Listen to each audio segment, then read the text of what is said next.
زیاتر می مجاری گنگ شب کین برای شلالگد و اندام دسته سیاسی افغانیان اجتماعی اپوزیسیون سوریه نو استودیو داد گرمدا ممستا شلال اینجا بخیرات سپاس وزیر درود بیشتر گشبینن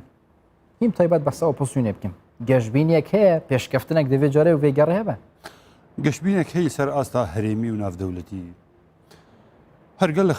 خلق يعني گشبينن لإما وكو بوزيسيون براسي امنا گشبينه چونكو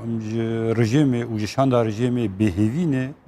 جنافاروكا دستوري بجدي بيگفتگو بك لقال هردو شاندي ديتر افشار جولة چيبون وقو ام تفدزانن جي كومبيني كوميتا دستوري هر شاندا رژيما سوريا وقد بي كاتون دا ذكر ودو خص قدامي در باسكه وتشتكي نكه تشتا يكمين وحيد قسري د صالحيانها كوميتا دستوري كريه د جولات شارمين د ارا بردو قريب اتفاق بكال قرشان دا اوبوزيسيوني جبو وقت جيفينا ور اب انجا انهاكا لسر اتفاق كرن وجبو جدول عملي فيكم بوني وكيد تشتكي دي تشينبوي جبو شاغي حيانها جير بيدرسون وقال لك ولاتن هرمي يجي بيجي ام جشبين جبرجو او اختراق شيء وجبرجي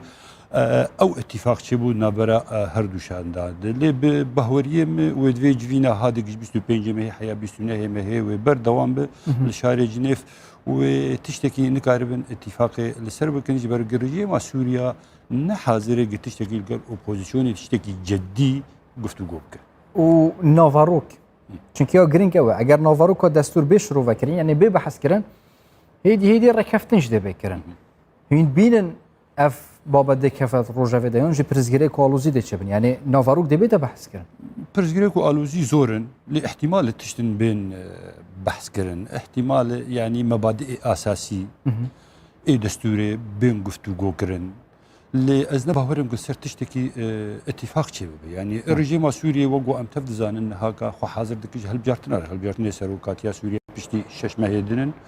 وبريارانا دولتي أبي سدو بينجي وشار دبيجي دفيقو دستورك لسوريا بين نفساندن وبموجبه دستوري هالبجارتن شباب وخلق فقرن مالي وخو همو بنابر نازح ولاجئ فقرن وحبسي بين بردان وقال لك تشتنه الرجيم سوريا قو هنا تشتكي وخدك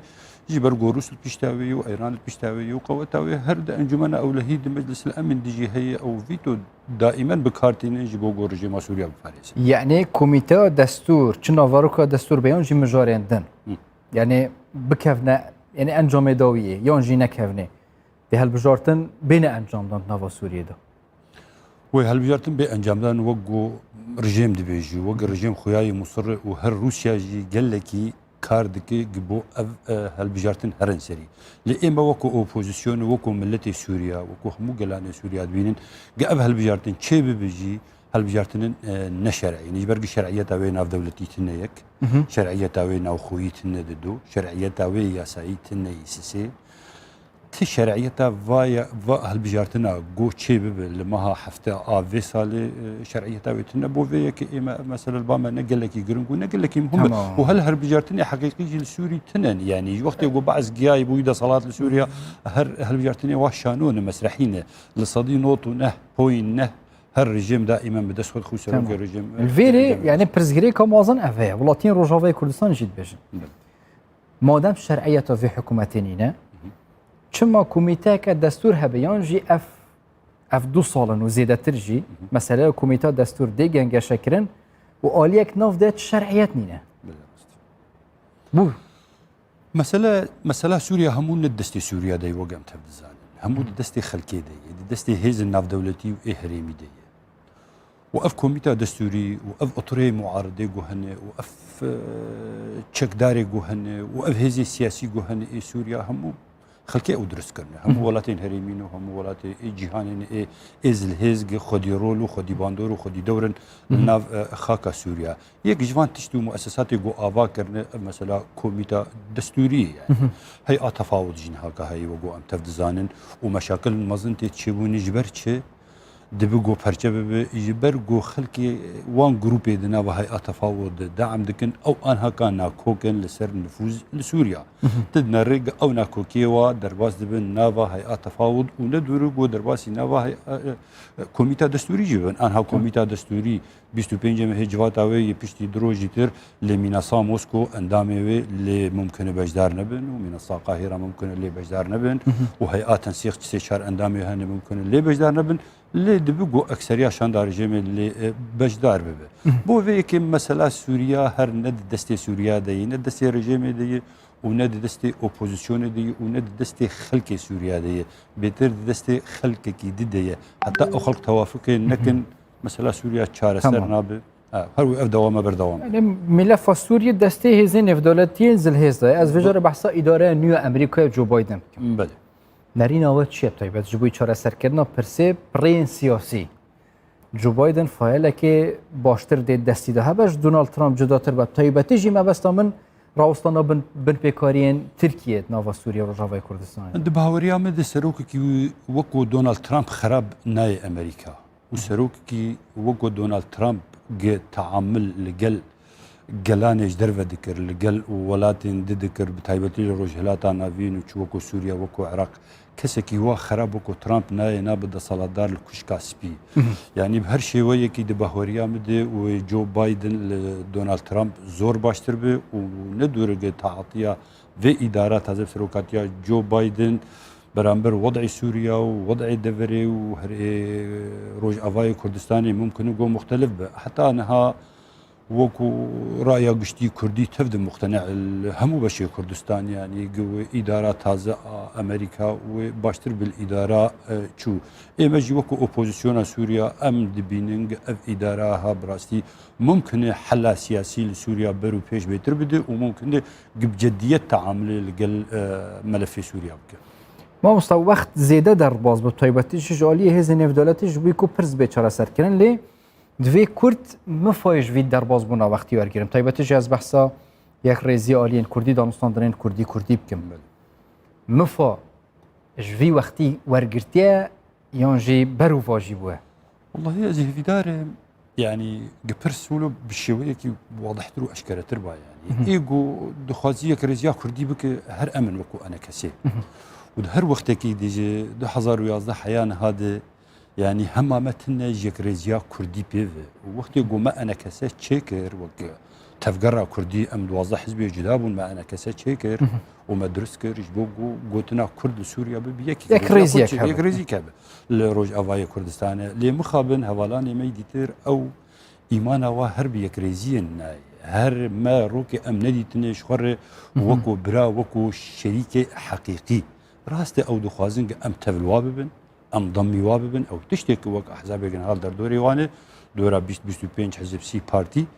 لاما وكو انا كسي ام دخوازنج ام بيمانك بهفدور امزبكن وام شريكي هفدوي حقيقي من ابرياري لروج افاي كردستاني لمخابن يعني قال لك تشتهن هذا مد خلافات زور مزن وزور قورمانه لسر قال لك تشتغل لسر قال لك فايليغو مو جرينجيا وهي افسري صالك ديالوج دس بكرينا برا موا راست ما تشتم بدس خستن ومال سرتشنا مذكر وكون رينا سياسي او التزام بشبين لكن بس من كان راوستنا كان جديد دس بيبك راوستاندنا ديالوج يجبو هالبجارتني امريكا بو اسروكاتيا امريكا ان هكا خلاص بو مساله او بروسه تبدي داوي هات اما چاوری شاندا امریکا دیپلماسی امریکی دکن گبه دفری و جارک دعوه بخوندنش بو خلکی بشینش بو ما هر دو جاگ ام دست بکن كينجا امريكا بو خازي وخندني بو ما بنيره امكو انا كسي حاضرين قفتو غويره بس جدينه قال لك درباري في مساله جبلي حاضريه امريكا واتش بايونديك بهفدونا كري هردو الي فيدامي درباز بي الدم درباس بو قال لك تشيبون يعني قال لك مقر ما هاتن سلطاندن قال لك براي ما شوتاندن قال لك زيانه نباش كرن هر تشتكي واجه بو بلكي شكلك تيكليا دنا برا انا كسي ومظلوم كوباني سروكي قصدي تشيبوج بو بيورق اوجيك جارانتور في گفتو گوی اتفاقیا گو پیوست چه به لی مخابن دیار اوجی نکاره هر تشتی بکو نوک واسوزی گو دانیا و کوین رینا گو خلکی دنری لی دنری امکاناتی و طاقاتی یوگ کارب راست ضمانات بد راست کارب وان کسی توند بوستین بسکرینه بس فازيانا بك بمؤسسات أنا كسي يا بس خلقي دبري بقرين يا بس تجنيد إجباري بوصل وقو اتفاقك مبدئي هبودنا براء هردو جياد قال لك تشخرق من جوش يا أخي أحيان هذا وبرز مظلوم هاتي دي تنو افتجير هاتين الشرح كرن لي مخابن تشتكنا كري يعني دیسا از وگر نمواد جوینین کودی صبح دست بکن حتی بیستونه هیچی دیده بردام کن یا کمیته ها دستور دست اپوزیسیون دا بطیبت وی جارب چن نیته که چونش بلی یعنی بحث کرنا یعنی نیواروکی یا دستوری اپوزيسيون هر وقت يقول در چي جواتي لقل للرجيم سوريا دك الجير او متحده بدلك صافي در ورجيم هر وكو نرين يخرب ملتي سوريا وببرنامج خوي سياسي صادق اوبوزيسيون يعني اوبوزيسيون يك جفينا كوميتا دستوريه هي تفاوض